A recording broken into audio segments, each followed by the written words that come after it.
Hello, good morning दोस्तों।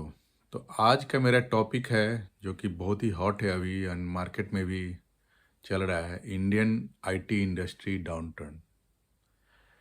तो ये इंडियन आईटी इंडस्ट्री आपने देखा होगा कि सारे बिग आईटी कंपनीज का क्वार्टरली और ईयरली रिजल्ट आ गया और सारे के सारे शेयर्स 8, 10, 15% नीचे गए, जो कि ऑलरेडी 52 वीक लो पे थे पहले से। वो और नीचे गए, मतलब 5 ईयर 6 ईयर लो पे चल रहे हैं। मैं हमें शेयर मार्केट में थोड़ा बहुत खरीदते रहता हूँ, तो इससे मैं देखता भी रहता हूँ, इससे पता भी चलता है, न्यूज़ देखता रहता हूँ। तो मैं इस पे अपनी राय दूंगा कि क्या है, क्या कारण है जो इंडियन इंडस्ट्री आईटी इंडस्ट्री नीचे जा रही है। तो बहुत सारे कारण हैं, हो सकता है मैं 100% सही भी ना हूँ, लेकिन मुझे ऐसा लगता है। मैं इसको एक दूसरे इंडस्ट्री से के एग्जाम्पल के साथ जोड़ने की कोशिश करूँगा कि जैसे अ, कोई भी चीज़ अगर आपको क्रिएट करना है new, from zero, from scratch, और something which never been built, तो उसमें टाइम ज़्यादा लगता है। एंड कुछ जो क्रिएटिव चीज़ें होती हैं जो कि which will change the whole world, और एक नया टेक्नोलॉजी है, उसमें टाइम, उसमें रिसर्च करना पड़ता है, उसमें टाइम ज़्यादा लगता है। जैसे फॉर एग्जांपल मैं आपको दूंगा कि एक्टर एक्टर एक ही साल में दो तीन चार, कभी कभी तो पहले ज़माने में 80s 90s में बोलते थे 10-10 फिल्मों में काम कर लेते थे एक ही साल में। लेकिन डायरेक्टर चाहे वो कितना भी अच्छा हो, वो 2 साल या 3 साल पे ऑन एन एवरेज एक फिल्म लेके आता था। अभी भी जो ये यश चोपड़ा के जो बेटे हैं, ये लोग जो हैं, इनकी जो बहुत सारी फिल्में आती, एक्चुअली ये सिर्फ प्रोड्यूस करते हैं, डायरेक्ट नहीं करते हैं। ये सिर्फ प्रोड्यूस करते हैं, डायरेक्ट नहीं करते हैं। आप देखो, राज कपूर बहुत बड़े डायरेक्टर थे, लेकिन उन्होंने कितनी फिल्में डायरेक्ट की होंगी? 25-30। वो लास्ट दिन तक भी डायरेक्शन कर रहे थे, मतलब जब उनका डेथ हुआ उस समय भी राम तेरी गंगा मैली के डायरेक्शन में वो लगे हुए थे। उसके पहले जो फिल्म आई वो सब उन्होंने, उस जमाने में ये चलन नहीं था कि आप प्रोड्यूसर बन जाओ और 4-5 डायरेक्टर को अपने साथ रखो। When you start as a director, normally you continue as a director, और अपनी फिल्में वो खुद ही बनाते थे ज़्यादातर, 99%। उस जमाने में ये चलन नहीं था जो आजकल हो गया है। आजकल करण जौहर भी ऐसा कर रहे हैं, वो जो फिल्में प्रोड्यूस करते हैं, डायरेक्शन कोई और करता है। बहुत सारी साल में 2-3 फिल्में आती है, लेकिन वो डायरेक्टर करण जौहर नहीं रहता है। तो ये उस जमाने में चलन नहीं था। तो कितनी फिल्में डायरेक्ट कर पाए वो? 20-25।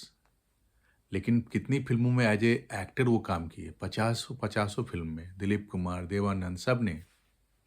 तो मैं कहना ये चाह रहा हूँ कि अगर आप कुछ ऐसा क्रिएट करते हो जो कि पूरा पूरा सिस्टम को चेंज करेगा, मतलब डायरेक्टर को तो पूरा कंट्रोल होना चाहिए, नॉट ओनली जस्ट कि एक्टिंग कैसा हो रहा है, बट ये कहानी कैसे चल रही है, म्यूजिक। इनफैक्ट लोग बोलते हैं राज कपूर तो म्यूजिक, ये फिल्म में गाने होंगे, उसका म्यूजिक कैसे बनेगा उसमें भी बैठते थे वो अप्रूव करते थे, नहीं ये ठीक नहीं है, ये ठीक नहीं है। तो तो इस सब में ज़्यादा टाइम लगता है। अगर आप कुछ रिसर्च कर रहे हो, कुछ नया क्रिएट कर रहे हो, उसमें टाइम ज़्यादा लगता है। और आप 10-8, और बिजनेस में क्या होता है, अगर 8-10 आपने प्रोडक्ट नए बनाए हैं, तो उसमें से एक ही चलता है या दो चलता है। एक तो टाइम ज़्यादा लगता है और कुछ क्रिएट हो नहीं रहा है, पैसा खर्च हो रहा है। दूसरा, जो क्रिएट हो गया उसमें भी एक दो ही तीन चलता है ऐसा कि जिससे आप प्रॉफिट कमाते हो। बाकी सब मार्केट में आता है बट पब्लिक पसंद नहीं करती है। तो ये पैसा, ये टाइम इंडियन आईटी इंडस्ट्री ने कभी दिया नहीं।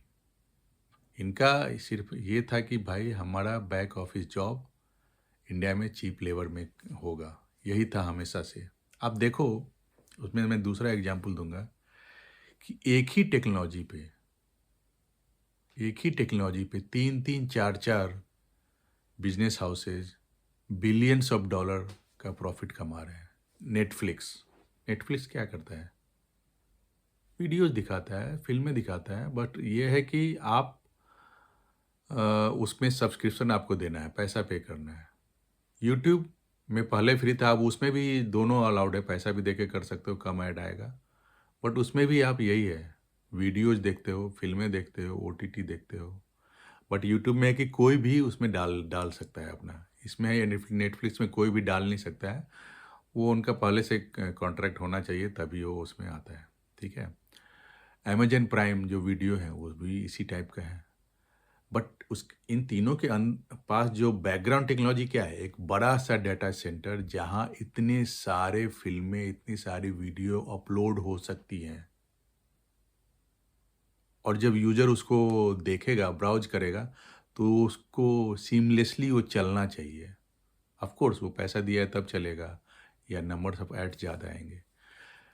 अब 2002, 2003, 4 में जब यूट्यूब ये सब चालू हुआ, उस समय इंटरनेट का स्पीड बहुत ही गंदा था, बहुत ही गंदा था। 700, 800 इनफैक्ट था ही नहीं बहुत सारे कंट्री में, मतलब कुछ डेवलप कंट्री में होंगे, बहुत सारे कंट्री में था ही नहीं।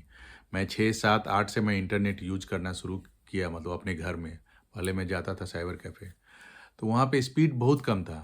कुछ जो मेरे रिलेटिव बाहर रहते थे, उनसे स्काइप पे बात करने में बहुत दिक्कत होती थी, हैंग करता था।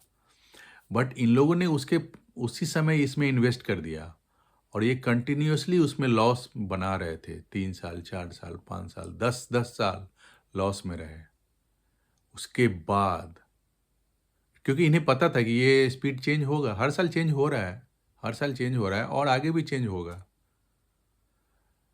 और इस पे इन्वेस्ट, जब वो चेंज होगा, जब सब कुछ अच्छा होगा, जब पूरा विश्व इसको यूज कर सकता है, पूरा वर्ल्ड 6-7 बिलियन 8 बिलियन पीपल जब इसको यूज कर सकता है अपने मोबाइल पे, अपने फिंगर टिप्स पे, इतना इस ईजी हो जाएगा, तब तब हम लोग फोर्थ फ्रंट पे रहेंगे, हम लोग सबसे आगे रहेंगे, हमारा देखेंगे लोग। और उसको पेटेंट करके रख लिया, जो भी है। तो क्या है कि ये सोचना कि एक डाटा सेंटर होगा, उसमें लोग सब वीडियो डालेंगे और सब लोग उसको देखेंगे, मतलब जैसे आज तक का न्यूज़ चैनल भी, ये हम 2002 में ये हम नहीं सोच पाए थे कि आज तक यूट्यूब पे दिखेगा। बट मुझे नहीं लगता कि नारायण मूर्ति और नंदन नीलकेनी को ये नहीं मालूम था, उनको ये मालूम था, बट उनको इस डायरेक्शन में जाना ही नहीं था। What I am saying, they choose not to create something new, something big. They choose to do it. Maybe the reason is, कि 4-5 अलग अलग बिजनेस चलाने से आदमी का कंसंट्रेशन लूज हो जाता है, और वो इतने अच्छे से चलता नहीं है। अगर एक ही बिजनेस और 10 बिजनेस शुरू करता है, तो 3-4-5 बिजनेस फ्लॉप हो जाते हैं, 5-6। तो ये रीज़न होगा। अब पैसा का भी, आप अभी इंडिया का 5 ट्रिलियन इकोनॉमी है, 2002 में 1 ट्रिलियन भी नहीं था। पैसा था भी नहीं लोगों के पास इतना कि हम 10 साल लॉस सहे। बट अगर आपको कुछ नया क्रिएट करना है तो ये तो करना पड़ेगा। धीरू भाई, ये मुकेश अंबानी ने 10 साल पहले बोला था कि data is a new oil. तो ये बिजनेस हाउसेस को ये मालूम था, ये मालूम था, ऐसा नहीं है कि उन्हें नहीं मालूम था, बट वो उन्होंने, they choose not to do it, they chose not to do it. Maybe the reason can be something else, like whatever the reason, I don't want to go into reason, पैसा नहीं है, या फिर इतने दिन loss कौन सहेगा, XYZ। अभी भी जो हमारे पास जो टेक्नोलॉजी सब आ रहे हैं, जोमेटो, स्विगी, ये सब, इसमें भी ज़्यादातर चीप लेबर को यूज करके प्रोडक्ट को बाहर भेजने का या डिलीवर करने का यही काम आ रहा है। कुछ ऐसा वो न्यू टेक्नोलॉजी नहीं क्रिएट कर रहे हैं। जैसे Skype is created by one Dennis guy, Dennis बंदे ने स्काइप क्रिएट किया था सबसे पहले। अभी वो माइक्रोसॉफ्ट ने ले लिया उसको, और अभी पूरा दुनिया वीडियो कॉलिंग करता है, बट क्रिएट स्काइप नहीं किया था सबसे पहले। तो ये मैं बोल रहा हूँ कि कुछ भी क्रिएट करने के लिए बहुत ज़्यादा टाइम लगता है और पैसा भी लगता है। ये नहीं है कि इंडियन आईटी इंडस्ट्री के पास नॉलेज नहीं था, कॉम्पिटेंस नहीं था, वो they chose not to do it, ऐसा ही है। और so Indian IT downturn जो है, ये अभी 2022 में या 23 में चालू नहीं हुआ है, ये 2015 2010 जब जब ये सब चेंजेज आ रहे थे वर्ल्ड में और लोग इसमें इन्वेस्ट कर रहे थे, इन्हें पता था कि इन्वेस्ट कर रहे हैं, ये नहीं कर रहे थे, तो उसी समय डाउन टर्न चालू हो गया था। अभी उसका इफेक्ट पता चल रहा है। ठीक है भाई, सब्सक्राइब कीजिए अगर if you agree somewhat with this. Thank you.